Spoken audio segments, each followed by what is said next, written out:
تھا زمین و آسمان.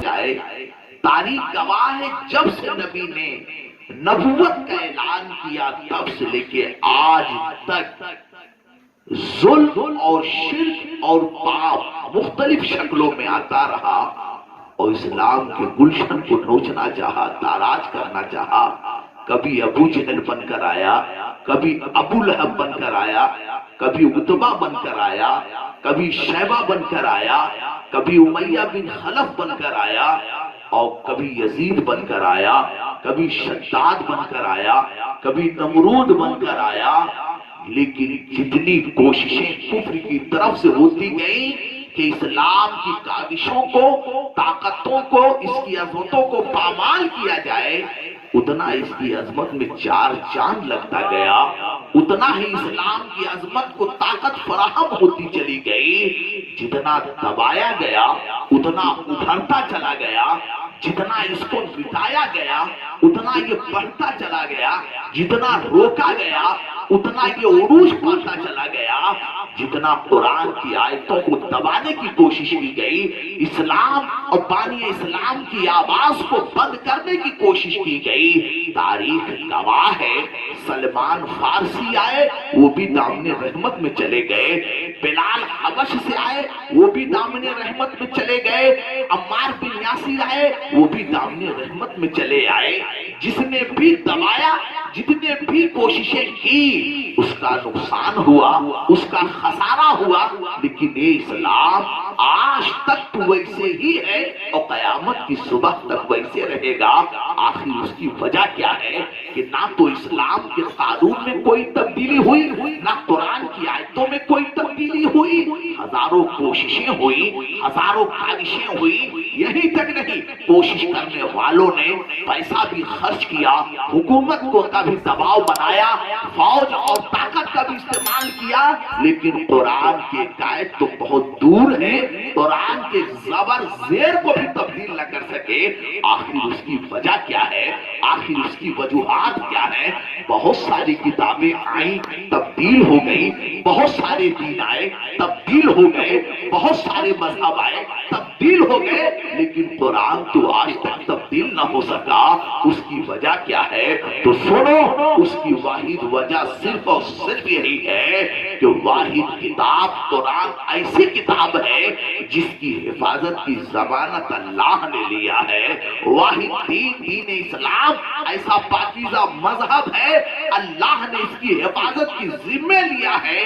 دنیا کی کتابیں اس لیے بدل گئی کہ ان کتابوں کو بنانے والا، ان کو لکھنے والا، ان کو ترتیب دینے والا، ان کو مرتب کرنے والا دنیا کا حاکم تھا، وہ بادشاہ تھا، وہ دنیا کا تاجدار تھا. لیکن اللہ کا وہ کلام ہے جس کو ترتیب دینے والا کوئی بادشاہ نہیں ہے بلکہ احکم الحاکمین ہے، خلاق کائنات ہے، پاک پروردگار ہے. اسلام کا قانون یا آفاقی قانون ہے، اسلام کا نظام یہ اللہ نے بنایا ہے، قرآن کو اللہ نے نازل کیا ہے. یہی وجہ ہے آج تک یہ تبدیل نہ ہو سکا اور قیامت کی صبح تک تبدیل ہو نہ سکے گا. لا تبدیل لکلمات اللہ، اللہ کے کلام میں کوئی تبدیلی نہیں ہو سکتی ہے. گلشن اسلام کو تاراج کرنے کے لیے چاہے وہ سلمان رشدی ہو، تسلیمہ نسرین ہو، چاہے وہ کوئی بھی ہو، لیکن اسلام کی گلشن کو آج تک کوئی تاراج کر نہ سکا ہے. بجھی ہے مسلم شمع، بارہا پھر جگمگائی ہے، یہ تارا ٹوٹ جاتا ہے، درخشانی نہیں جاتی. آؤ اسلام کتنا پاکیزہ مذہب ہے، آؤ اسلام زر سے نہیں پھیلا ہے، بدلتا وہ مذہب ہے، تبدیل وہ دھرم ہوتا ہے جو رشوت سے پھیلتا ہے، جو پیسے سے پھیلتا ہے، جو حکومت سے پھیلتا ہے. نعرے تکبیر، نعرے رسالت، جشن عید میلاد النبی، مسلک اعلیٰ حضرت، نعرے تکبیر، نعرے رسالت. لیکن اسلام ایسا پاکیزہ مذہب ہے، نہ تو طاقت سے پھیلا ہے، نہ تو زر سے پھیلا ہے، نہ تو دولت سے پھیلا ہے، نہ تو قوت سے پھیلا ہے. اگر پھیلا ہے تو اخلاق سے پھیلا ہے، اگر پھیلا ہے تو محبت سے پھیلا ہے، اگر پھیلا ہے تو پریم سے پھیلا ہے. اسلام نہیں پھیلا، تلوار کی طاقت سے اسلام تو پھیلا ہے، اخلاق کی طاقت سے کردار محمد کا کیوں کرنا اثر ہوتا۔ مٹی بھی مہکتی ہے گلزار کے سائے میں، مٹی بھی مہکتی ہے گلزار کے سائے میں۔ آؤ ذرا دیکھو سلمان فارسی کے حالات ذرا دیکھو۔ واہ رے سلمان فارسی، آپ دامن شرک میں ہیں، آپ فارس کے رہنے والے ہیں، فارس ایران کا شہر ہے۔ آپ کے والد صاحب ہزاروں سال سے آگ کی پوجا کر رہے ہیں، آگ کی عبادت کر رہے ہیں۔ اب ظاہر سی بات ہے سلمان نے جب آنکھیں کھولی تو اپنے باپ کو آگ کی عبادت کرتا ہوا پایا، آگ کی پوجا کرتا ہوا پایا۔ سلمان فارسی اپنے والد سے پوچھتے ہیں بابا یہ کیا چیز ہے جس کی تم عبادت کر رہے ہو؟ کہا یہ آگ ہے، آتش ہے۔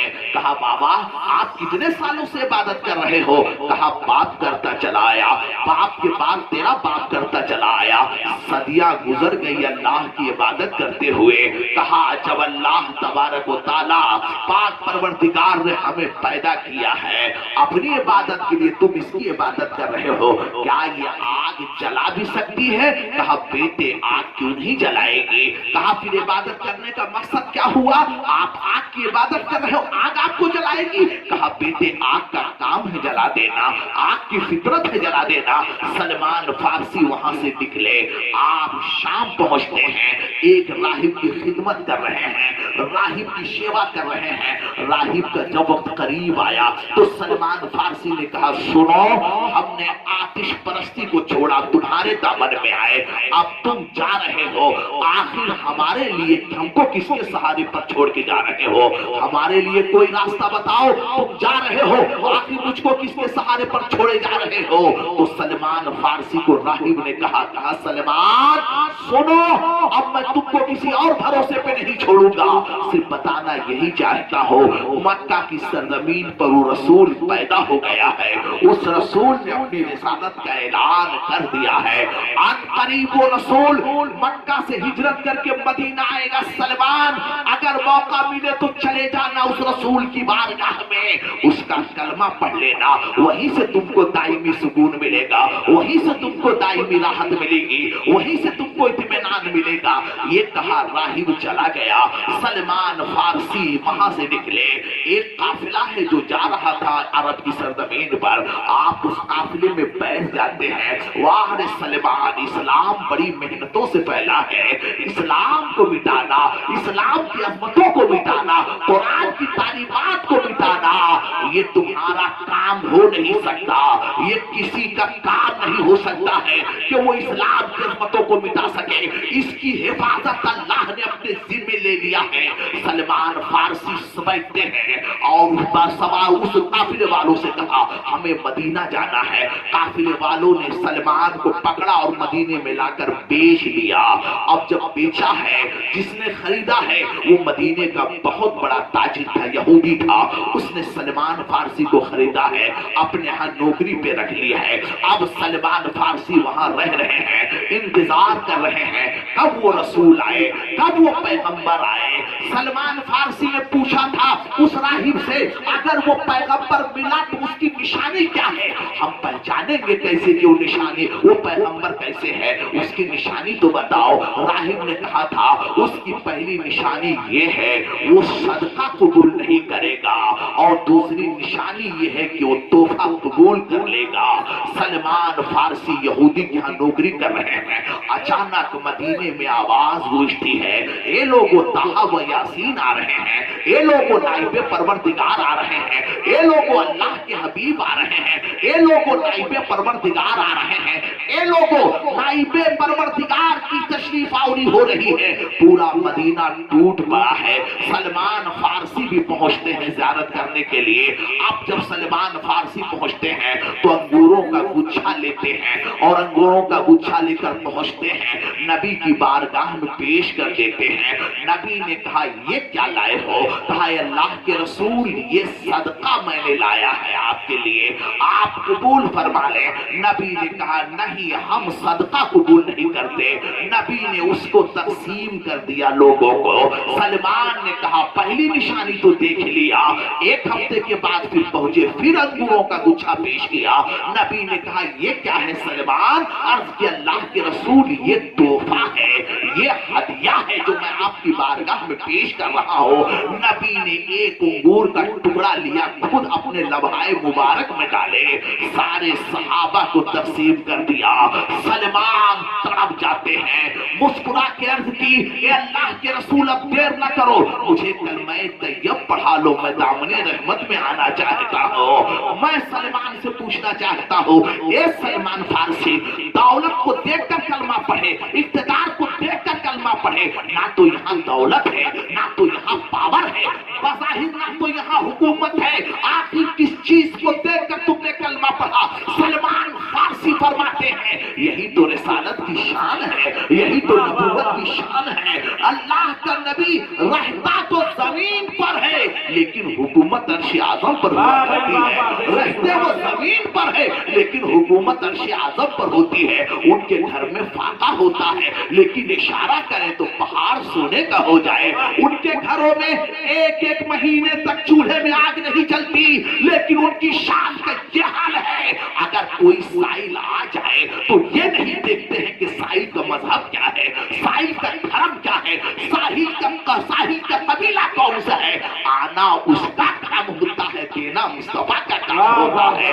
تیرے قدموں میں آنا میرا کام ہے، میری پیڑھی بنانا تیرا کام ہے، ٹھوکریں کھا کے گرنا میرا کام ہے، ہر قدم پہ اٹھانا تیرا کام ہے۔ نعرے تکبیر، نعرے رسالت، جشن عید میلاد النبی، مسلک اعلیٰ حضرت، نعرے حیدری، نعرے تکبیر، نعرے رسالت۔ محترم حضرات یہی وجہ ہے آج تک اس کی عظمت کو کوئی داغ نہ لگا سکا، اور آج تک یہ چاند و سورج کی طرح منور ہے، روشن ہے، مسکرا رہا ہے۔ اسلام نہیں پھیلا تلوار کی طاقت سے، اسلام تو پھیلا ہے اخلاق کی طاقت سے۔ کردار محمد کا کیوں کرنا اثر ہوتا، مٹی بھی مہکتی ہے گلزار کے سائے میں۔ پھولوں کی مہکار میں وہ، جنگل میں کوثار میں وہ، سورج چاند ستاروں میں، مومن کے کردار میں وہ۔